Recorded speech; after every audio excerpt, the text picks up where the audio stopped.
वो कहती है हमने सिर्फ भीख मांगना ही सीखा है, हमें भीख मांगने के अलावा सामान बेचना नहीं आता। लेकिन बच्चों के साथ ऐसा खिलवाड़ ना करें, क्योंकि बच्चे हमारे देश का भविष्य हैं। वो स्कूल जाते हुए अच्छे लगते हैं, मेहनत करते हुए अच्छे लगते हैं, भीख मांगते हुए अच्छे नहीं लगते हैं। आम आदमी पार्टी के सारे MLA भी हैं और निगम पार्षद भी हैं, फिर दिल्ली में भीख से छुटकारा क्यों नहीं मिल रहा।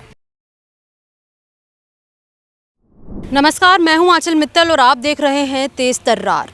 राजधानी दिल्ली में किस तरीके से इन दिनों अगर हम किसी रेड लाइट पर चले जाए या फिर कहीं भी चले जाए तो आपको कुछ बच्चे तो नज़र आ ही जाते होंगे जो अक्सर भीख मांगते हुए नज़र आते हैं।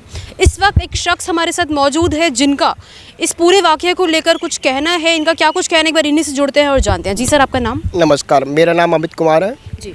क्या कुछ कहना चाहते हैं आप इस पर? मैंने कई बार मेट्रो स्टेशन पे बच्चे देखे हैं जो भीख मांग रहे होते हैं और उनके माता पिता भी साथ होते हैं, उनकी ज़्यादातर माएँ साथ होती हैं और मैंने उनको कई बार रोकने का प्रयत्न किया लेकिन मैं असफल रहा। वो खुद तो माताएं तो खुद तो बिगड़ी हुई होती हैं लेकिन अपने बच्चों को भी बिगाड़ रही हैं, वो उनका भविष्य बिगाड़ रही हैं।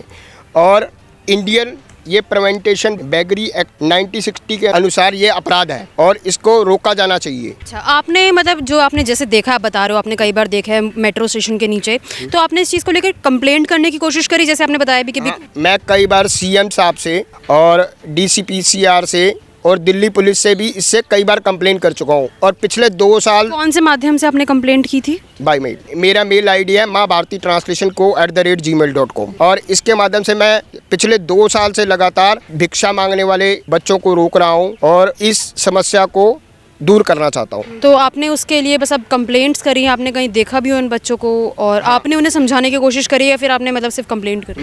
मैंने कई बार उनको समझाता हूँ और कई बार मैंने उनकी माँ को कहा कि आप मोबाइल एक्सेसरीज़ का सामान मैं आपको दे देता हूँ, आप इसको बेचा करो, मास्क बेचा करो और अपना जीवन अच्छी तरह से जीवन यापन करें, ना कि भीख मांग कर। भीख मांगने से हमारे देश का विकास नहीं होगा, क्योंकि बच्चे हमारे देश का भविष्य हैं और बच्चे ही आज के नेता, आज के बच्चे कल के नेता होंगे। बच्चे ही हमारे देश का भविष्य हैं और बच्चे जो कर सकते हैं वो हम कुछ नहीं कर सकते। हमें अपने बच्चों को बिगाड़ना नहीं चाहिए, उनको भीख की जगह स्कूल भेजना चाहिए।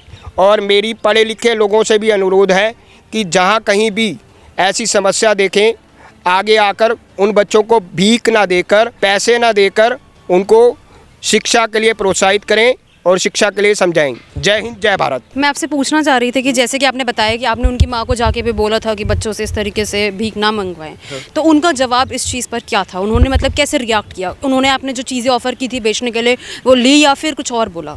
2 दिन पहले ही मेरी उनसे बात हुई थी। वो कहती है हमने सिर्फ भीख मांगना ही सीखा है, हमें भीख मांगने के अलावा सामान बेचना नहीं आता। और मैं उनसे कई बार अनुरोध कर चुका हूँ कि आप कोशिश तो कीजिए, लेकिन वो कोशिश करने के लिए तैयार नहीं है। चलो मैं मानता हूँ कि वो भीख मांगे, लेकिन बच्चों के साथ ऐसा खिलवाड़ ना करें, क्योंकि बच्चे हमारे देश का भविष्य हैं। बच्चे किसी भी देश का भविष्य होते हैं। वो स्कूल जाते हुए अच्छे लगते हैं, मेहनत करते हुए अच्छे लगते हैं, भीख मांगते हुए अच्छे नहीं लगते हैं। तो देखिए, आपने बताया था कि आपने पुलिस को कई बार कंप्लेंट करी है, तो उनकी तरफ से जवाब क्या? मैं द्वारका सेक्टर 10 SDM ऑफिस से स्वयं जाकर मिला। मैंने कहा ऐसे बच्चों को रेस्क्यू करो, तो वो कहते हैं अभी हम योजना बना रहे हैं। अभी तक उनकी क्या योजना पूरी नहीं हुई। सारे दिल्ली के अंदर, दिल्ली हमारे देश की राजधानी है और यहाँ कोई भिखारी नहीं होना चाहिए। इससे हमारे देश का अपमान होता है और हमारी राजधानी का अपमान होता है। अब आम आदमी पार्टी के सारे MLA भी हैं और निगम पार्षद भी हैं, फिर दिल्ली में भीख से छुटकारा क्यों नहीं मिल रहा। तो देखिए, अभी हम अमित कुमार जी के साथ जुड़े, जिन्होंने हमें बताया किस तरीके से उन्होंने कई बार देखा है कि बच्चे, छोटी उम्र के बच्चे जो है भीख मांगने को मजबूर है और वो और कोई नहीं बल्कि उनकी माएँ खुद से उनसे इस तरीके से भीख मंगवाती है, जिसे देखकर उन्होंने इस चीज़ के लेकर कदम उठाने की कोशिश भी करी और उन्होंने पुलिस कंप्लेंट तक की। लेकिन उनका ये कहना है कि पुलिस जो है इन्हें आश्वासन तो दे देती है, लेकिन उन्होंने उस चीज़ पर अभी तक सुधार नहीं देखा। अगर आपने भी कहीं दिल्ली में बच्चों को इस तरीके से भीख मांगते हुए देखा है, जिन्हें भीख नहीं मांगनी चाहिए बल्कि पढ़ाई पर ध्यान देना चाहिए और उनके माता पिता उनसे इस तरीके का काम करवा रहे हैं, तो आप भी हमारे साथ इस बात को लेकर कमेंट बॉक्स में ज़रूर बताएं कि आपने अगर देखा है और कहां देखा है, ये भी ज़रूर बताएं। कैमरा पर्सन आकाश शर्मा के साथ मैं आंचल मित्तल। आपको हमारी ये वीडियो पसंद आई हो तो इसे लाइक एंड शेयर करना बिल्कुल न भूलें। इसके साथ ही हमारे चैनल को ज़रूर सब्सक्राइब करें और हाँ, बेल आइकन भी ज़रूर दबाएं ताकि दिल्ली से जुड़ी तमाम खबरों की नोटिफिकेशन सबसे पहले आप तक पहुँचे।